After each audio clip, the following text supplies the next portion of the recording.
This Acharya seems to have come close to the end of his life many times, for apart from the foregoing incident in which a tree fell on his hut, he has also met wild tigers face to face on several occasions, but the Devatas have been able to help him escape unharmed. We will relate one further incident where this Acharya narrowly escaped death in the following story. One day, this Acharya had been on tour and had gone to stay near a village in an extensive forest area after having come from the hills. He arrived in the evening and stopped in the forest to spend the night. After it was dark, about 9 o'clock, it started to rain, and a storm came on with large hailstones coming down. He could not find anywhere to shelter and had to stay close to a large tree. It was too dark for him to see anything, and the rain was pouring down, mixed with hailstones like pebbles falling from a mountain, as a huge storm developed. It seemed as if the tree that he was by would be uprooted while he was standing there soaked, with one hand holding his opened umbrella tent, his glöd, and his bowl hanging from his shoulder in its carrier. He was cold and shivering like a small bird caught in the rain at the foot of this tree. Then quite unexpectedly and suddenly a large branch broke off the tree in the storm and fell just by him, hitting his umbrella tent which he was holding, breaking it in pieces, and his bowl slipped off his shoulder and fell, scattering its contents about the place. Now all that he had left were his body and his life to withstand the cold weather and wait for his last moment to come. All his possessions had fallen, and he had no way to find out where they were, because it was too dark in the middle of the night with the rain falling heavily and the storm in full blast for him to distinguish anything. All he could do was to stand there, close his eyes, and watch his breath, to see when it would finally stop. All he had left were his 2 robes which he was wearing, and they were soaking wet. The cold, numbness, and pain seemed to spread quickly throughout the body. It was quite indescribable, and at one time he thought he had already died due to the suffering and torment which covered him at that time. Standing there, he reflected on the Lord Buddha, who is the original teacher, and how he had experienced suffering and torment much worse than this that he, the Acharya, was experiencing at this time. The Lord was not overwhelmed by it, and he was able to pass through all the dangers he met unharmed, until he was enlightened and became the Sasada, the world teacher. The Acharya reflected, "As for myself, I have some suffering which will only last until the rain stops. If I cannot stand this, I should die, and I should not regret the loss of my life at all." When the rain and the storm abated after about 2 hours, he was able to breathe more freely. For to begin with, he had thought he would die with all the rain, the storm, and the hailstones. That night he never lay down or slept at all, for he could only stand and squat down right through until dawn. While it was raining, by chance a large snake, a banded crate, came up to him and would not go away. It crawled right up to his feet, and he bent over to look closely at it, and he was able to make out that it was a banded crate. That he was able to see at all was because the moon was up, although it was still very dark due to the heavy rain clouds. He tried to drive the snake away, but it would not go, and just coiled itself up about 1/2 meter from him. This made him resign himself to the course of events, thinking, "At present, here I am full of suffering, but when the rain comes, this snake probably finds it most agreeable, so it comes out to look around for something to eat. But why, instead of looking for food, does it come and coil itself up and lie there quietly so close to me, and I can't even drive it away? Maybe it has come to be my friend at this time of suffering and hardship." As soon as he had accepted the situation, he stopped trying to drive it away, and he just let it lie there peacefully. But the snake never displayed any fearsome behavior at all, and it was probably just acting in its accustomed manner, and as soon as the dawn came it went away quietly. The Acharya could not leave that place while it was dark, because he could not see to find his things, and he could not light a match because they were in his bowl which had been knocked away by the branch, and he had no way to find out where it had gone. nor could he find his candles and cloth lantern which had also been in his bowl. All he could do was to stand or squat down and watch the banded crate until dawn. As soon as it got light enough to see, he looked for his things which he had lost in the night. His umbrella tent, which had been knocked away by the branch that fell, had been broken to pieces. His bowl had been badly bent out of shape by the branch that hit it, but it was not beyond repair, and he beat out some of the dents in it so that he could use it to get and eat his food out of. In the morning, some of the villagers came out to see him. They expressed their sympathy and condolences for his plight, saying that he must have a lot of merit to have survived this ordeal, and they felt very sorry for him. But they could not help him at that time, because many of the houses in the village had had their roofs damaged and blown off in the storm. When an incident of this kind occurs, if one has not yet reached one's time, one can get through unharmed, but who would want to go through such an experience as this? Such is the way of life of a Tutanga Kamatana Bhikkhu, and the kinds of experiences which each one has to put up with before he can become a teacher, Acharya, who can show the way of Dhamma to his followers. Their lives are eventful with much suffering and torment, as we have already seen from the above accounts. But even so, they are not prepared to relax their striving to take it easy. Thus, where we said above that all he could do was to stand or squat down and put up with the cold all night, this was another way of fighting the enemy. This method is known as the method of being in a tight corner with no way out, for he was up against enemies, which were in this case the rain, the storm, the hailstones, and the branch which broke off and fell and tore away all his possessions, and broke them up and scattered them about. These were enemies which surrounded him and came so close to him that there was no way to escape. And this is what is meant by fighting the enemy in the manner of one who is in a tight corner with his back to the wall and close to death. Yet he was able to go through it and survive, which suggests that his time was not up. And he was able to go on until he became a teacher or acharya, imparting Dhamma and its meaning to others. But when his followers listened to the Dhamma of narrowly escaping death from him, they must think how if he had not gone through such experiences, there would probably have been no Dhamma concerning narrow escapes left to reach them and us. When one thinks about it, his followers would seem to be in a more advantageous position than their teachers, in that they can hear of such experiences without going through such difficulties and hardships as those who strive and struggle. The Acharya met with a lot of suffering and difficulty throughout, from the time he first started practicing the way, but the level of his Dhamma is very high and worthy of respect and veneration as an ideal and an example to all of us. Even nowadays, he still has not reduced or relaxed his striving, because he always gained good results from making strenuous efforts in the past, and he tries to keep up the same thing all the time. Never has he seen any useful results coming from laziness and weakness, so he refuses to drift in that direction. As explained early on in this book, those who have seen valuable results coming from any path of practice are likely to strive along that path. This Acharya should be a good example to us, although it is difficult to find anyone who can do as he did. The level of his chitta and his Dhamma are worthy of respect and homage, for he has great ability at samadhi, and he is able to know the pretas, ghosts, devatas, and the naga kings, both inwardly and outwardly, and it is rare to find anyone who can experience these things like him. In the ways of wisdom he is skilled, but the Dhutanga practices are his special love, and he maintains them well all the time. Amongst Venerable Ajaan Mun's followers, he is one that is very high in his Dhamma attainment, Dhamma Guna, and when Venerable Ajaan Mun was still alive, he praised him highly, saying, "He has a characteristic tendency to help the Devatas, and when he speaks about the Devatas, Pretas, ghosts, and the Naga kings, he knows what he is talking about.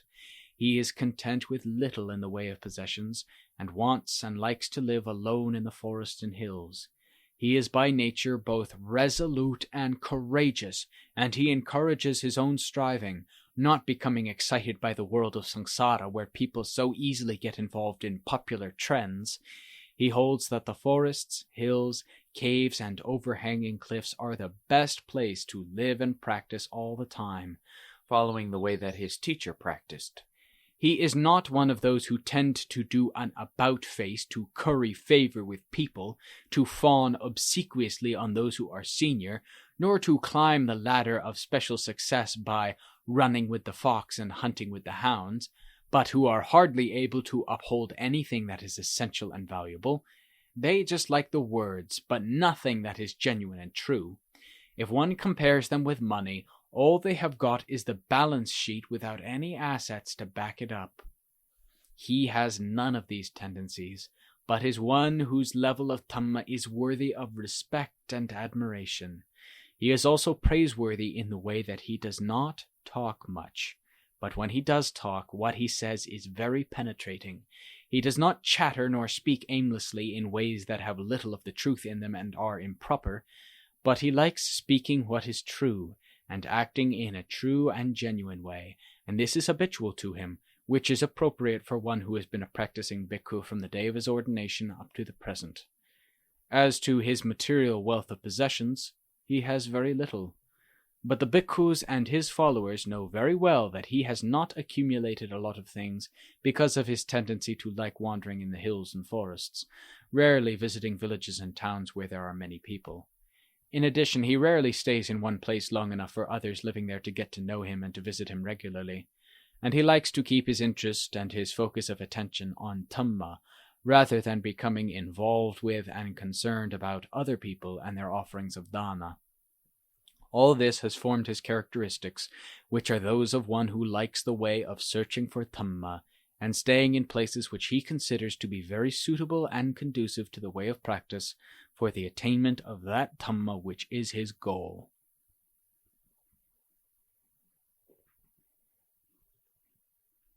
This Acharya usually likes eventful encounters of various kinds connected with wild and fierce animals, and it is possible that he and the animals were all frequent enemies in the past. So now that he is living the life of a bhikkhu, he likes to walk in those places where he will most frequently encounter danger from them. But when we look at the various things that happened to him, it would seem that however fierce some of the animals may have been, his citta increased in strength every time he met up with them. Never did any of these encounters cause him any misfortune, nor did they cause him to lose heart and become dejected, nor yet were they in any way a danger to his life of purity, brahmacharya. But in fact, the more he met with such experiences, the more they confirmed his faith in merit, in kamma, in moral behavior, sila, in dhamma, and faith in the capability of his own citta, all of which became stronger than they would have been normally if he had not encountered such things. This gives rise to the speculative thought, which accords with the intuitive feeling of those who practice the way of Gammatana, that it is the power of the metta citta, the power of the one who practices the way, and the power of Dhamma, the Dhamma which has always given confidence and peace to the world, that enables them to emerge unharmed and safe, and to gain strength of heart every time that they encounter these various incidents. This Acharya is likely to be among those who have strong metta citta, enough to cause uncertainty in the hearts of the animals which he came across, and to cause their vicious ruthlessness to abate and die away, until they become as though intimate friends with the Acharya in their hearts. Otherwise, they would probably have been a mortal hazard to his life of purity long ago, and he would never have lived to have the story of his life told, whereas in fact he is still alive now. Dhamma is therefore the most amazing and wonderful thing beyond all expectations for those who have experienced and realized it clearly in themselves. But it is a mystery for those who do not live within that sphere where the way of being able to know lies. Nevertheless, Dhamma is always Dhamma, standing as a pair with the world, and it does not depend for its existence on whether someone makes contact with it and knows it and believes in it or not, because Dhamma exists by its own rights as the one Dhamma, Eka Dhamma, based on its own natural principles throughout eternity, and it does not depend on anything else by which it would otherwise be influenced or led.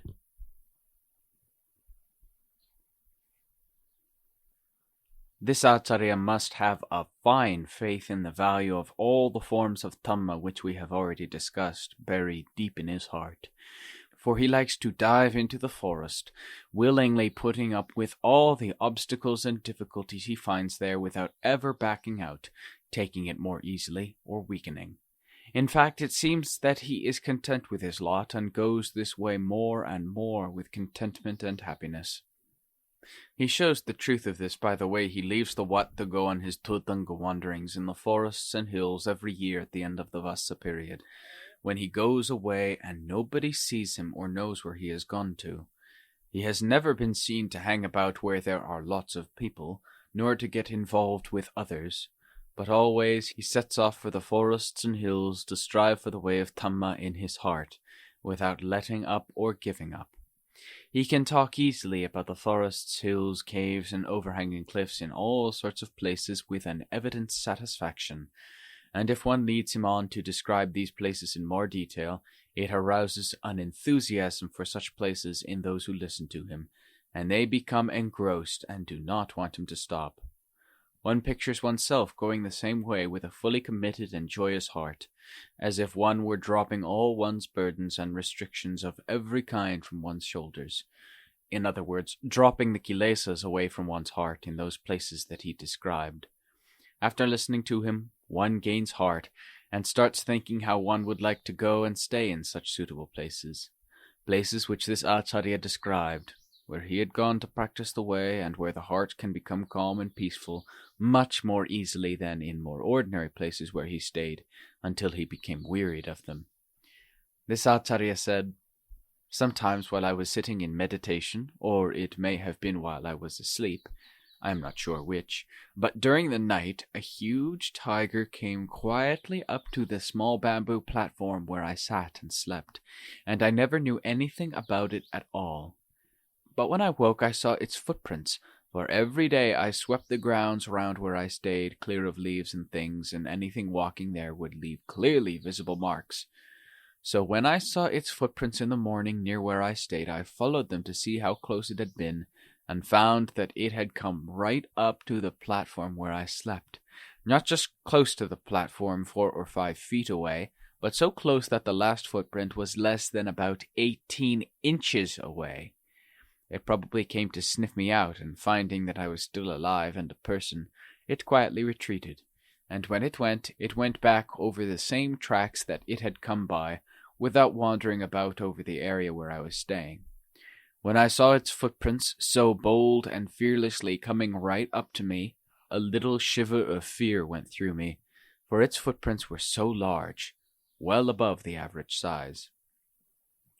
But it only came that one night, and it never came close again. I stayed there for several months, and if it had thought to come and make a meal of me, it would probably have returned. But it never came near, although I heard it roaring and growling round about there, as I had so often heard them everywhere in the forest. I have a tendency to make fanciful suggestions, so having heard what the Acharya said, I immediately said to him in an encouraging manner, "I think that it came to pay respect to you and to admire your virtues, your parami, and that it did not come as an enemy. As it was an animal, it could not be ordained as a monk and practice the way of Dhamma like a human being, so when it went wandering here and there, and happened to come across a bhikkhu who had a kind heart, it felt confident with faith in you, and came to pay homage and admire your virtue. But if it had come at any other time, I think it would have been concerned lest it frighten the bhikkhu, so it came to sniff you while you were asleep, so that it could admire you to its heart's content, while you were not conscious of its presence, and it need not fear that you would be scared stiff. For this would have been contrary to its purpose in coming to pay respects to you. As soon as it had paid respect to you to its satisfaction, it then withdrew immediately, for fear that you may wake up and be afraid, or that you may make a symbolic gesture or use some magic saying or mantra to cast a spell over it, which may spoil its good-hearted feelings and respect for you. I think that this is the most likely explanation. Otherwise, how else would it be so bold as to go right up to where you were resting?" The Acharya laughed quietly and said, "How would it know enough about me to have any faith or respect? but it may well have thought that this is a nice snack for me, or some such thought for sure, and that is the only reason why it crept up to me to have a look. Then, as soon as it realized that it was a person, it went away quickly, because from the time they are born they have an instinctive fear of people. From that day I never saw any sign of it coming to sniff me or look at me again while I was there. He said further, "Animals of this kind are strange, in that it seems as though they are possessed of some tendency in their hearts, which makes them want to come and look at Gammatana bhikkhus who are sitting in samadhi, walking jangama, striving to practice the way, sitting in meditation practice under a mosquito net or sleeping. Sometimes in the morning they would decide to come and look me up, and they would sit there like a dog, looking at me complacently, but not acting in any way that would frighten me. Sometimes one would be prowling about in the middle of the night, roaring and growling, and it would then come up and see me in the cave where I was staying. As soon as it got there, it would just sit there and look at me like a dog, and when it had enough, it would go without doing anything to frighten me at all. But I could not help being rather apprehensive, because they are always fearsome animals. What is rather strange is that the tigers that came to see me, regardless of where it was and when they came, were always very large striped tigers with long bodies and quite awesome. But they never displayed any aggression to make me afraid at all. All they did was to look at me, and when they had finished they went away and never returned. Wherever I stayed, in whatever kind of place, when they came to see me, they always came in the same manner, not as an enemy coming to bite or claw me for food, but in the manner of a domestic pet well accustomed to people. So they never had the appearance of an enemy, but their eyes looking at me always seemed to be very sharp and implacable, which was their nature, even though they were not filled with the anger and hunger to make them spring on me to eat as food. Even so, the nature of their eyes is very sharp and frightening." I then asked him, "When those tigers came to visit you, did you talk to them at all?" He said, "Sometimes I would say something, such as, 'Why have you come here? For this is not the place for you to find your food, but a place for a bhikkhu to stay and practice meditation. You should go away to wander about elsewhere. Don't come here, because this bhikkhu may become so frightened that your coming becomes evil, which may lead you to hell.' But in saying I may become frightened, in fact this was just talk, because I had been frightened from the first moment I saw it. Did you ever walk towards any of these tigers when they came and sat in front of you staring at you?" Sometimes I walked towards them, for after I told them to go and they took no notice of what I said, but remained there about 6 to 8 yards away, just sitting and looking at me, I would walk towards them pointing with a stick or my finger, saying, "The place for you to be wandering about is way over there, where it is all forests and hills, and you can go where you like to your heart's content.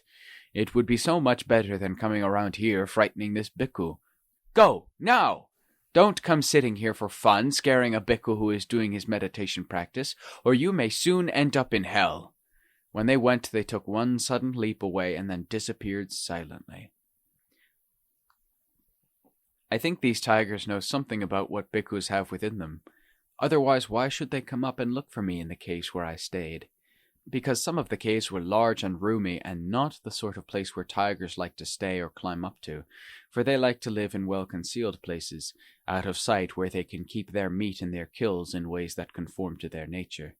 They must know something about the ways of bhikkhus for them to make the effort to come quietly in the middle of the day to see me. Much in the same way as children who think it would be fun to climb up to a cave and visit a bhikkhu staying there, which often happens. But tigers are different from children in that they also like to visit a bhikkhu during the night or in the morning before going on Paṭipadā. Before these tigers came up to see you, did you ever think that you would like them to come up and visit you? Why should I ever think of wanting them to visit me? Even when they came for only a few moments, I almost died of fear and I broke out into a sweat. If they came to stay for a long time and showed no intention of leaving, I am afraid that I would surely get an attack of fever. Who would ever think in a kind of perverse playfulness of actually wanting a tiger to look them up for no real purpose at all? He gently laughed. Seeing that you are obviously very courageous and are not afraid to live alone without any companion to talk to, I merely thought that you might like a tiger to come and keep you company and to talk to. That is why I asked you that question. He grinned and then said, "To look for trouble and danger is not the right way to act at all.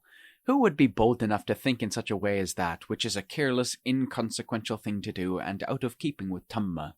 Supposing it suddenly appeared there, showing every intention of actually attacking and killing, in what world would this bold daredevil who knows no fear end up?" The practice as done by Kammatthana bhikkhus must seem, when one thinks about it from the viewpoint of most people, to be very risky and dangerous. But when one thinks about it from the viewpoint of Dhamma, one can see how it is normal and natural for people who have gained value from any particular way to want to go on looking for more in the same way. So those who have gained good results from such a way of practice will probably continue to scramble up by that way, and even though it is difficult and they must risk suffering and danger in various ways, they have to put up with and accept it to some extent. Most of those who have been able to establish a firm basis in their cittas, until they have been able to act as teachers, acharyas to other bhikkhus, novices, and people in general, have practiced in the foregoing way. Thus Venerable Ajaan used to say, "Dhamma is to be found where death is close by. If one has not been faced with death, one has not seen Dhamma."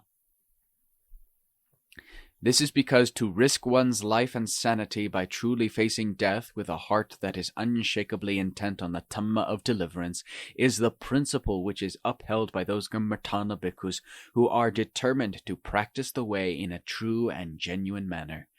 Therefore they are likely to meet with insufficiency of food and poverty of possessions all the time while they are striving for Dhamma. But their hearts will be fully contented with Dhamma, for they have peace and brightness where the heart abides, without any external involvement and turbulence.